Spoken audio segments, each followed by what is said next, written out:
Les cultures maraîchères occupent une place de choix dans l'agriculture burkinabé.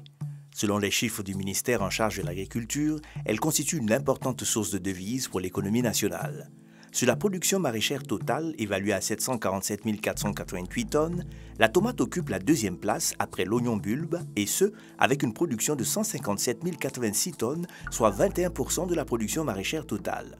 En dépit des avantages qu'elle présente pour l'économie du pays et le bien-être des populations, cette culture fait face à de nombreuses contraintes biotiques qui peuvent réduire les rendements de 90%. En effet, les ravageurs, les champignons, les virus et les bactéries sont des contraintes biotiques majeures pour la production de la tomate et peuvent entraîner une perte totale de production si aucune mesure de gestion n'est entreprise. L'un des ravageurs connus est la mineuse de la tomate ou Tuta absoluta. Tuta absoluta est un insecte envahissant, hautement destructeur qui s'attaque à la tomate, mais aussi d'autres plantes de la famille des solanacées, telles que la pomme de terre et l'aubergine. La vie de ce ravageur passe par 4 phases. D'abord, nous avons la phase embryonnaire. Il faut dire que pendant cette phase, on observe des œufs de couleur blanc-crème à la pointe qui deviennent jaune-orange pendant le développement. Il faut dire que ces œufs sont déposés de façon isolée dans les faces inférieures des feuilles, sur les parties tendres de la plante ou sur les sépales des fruits immaturés. Après cette phase intervient la phase larvaire. Il faut dire que c'est la phase qui est redoutable et on observe 4 stades pendant cette phase. La couleur des larves passe du blanc crème au vert foncé pendant le développement. Et au cours du dernier stade, on observe une lueur rougeâtre sur le dos avec la présence derrière la tête 2 étroites bandes noires. Et ces larves-là sont observables sur les feuilles, les fruits et sur les tiges.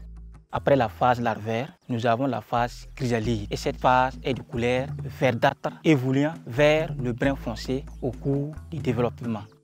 Il y a la nymphose qui a eu lieu dans le sol ou sur les feuilles. Après cette phase, nous avons la phase adulte. Il faut dire que l'adulte est un papillon noctuel de couleur gris argenté et avec des écailles de couleur brune noire sur les ailes qui mesurent 6 à 7 mm pour une envergure de 8 à 10 mm. Il faut dire que ces adultes aussi sont reconnaissables par des longues antennes filiformes alternées par des segments clairs et sombres.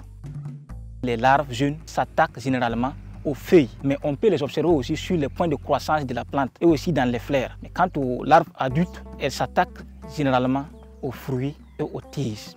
Les symptômes et les signes observés sur les fruits sont les petites perforations, les trous de sortie, la forme irrégulière et les excréments. Comme méthode de gestion de ce ravageur, il faut dire que nous avons 2 méthodes. Il y a d'abord les mesures prophylactiques qui consistent à labourer les parcelles pour exposer les chrysalides au soleil et aux prédateurs. Il faut protéger les pépinières à l'aide d'un filet anti-insectes. Il faut pratiquer la rotation culturelle de la tomate par des cultures non hôtes de ce ravageur.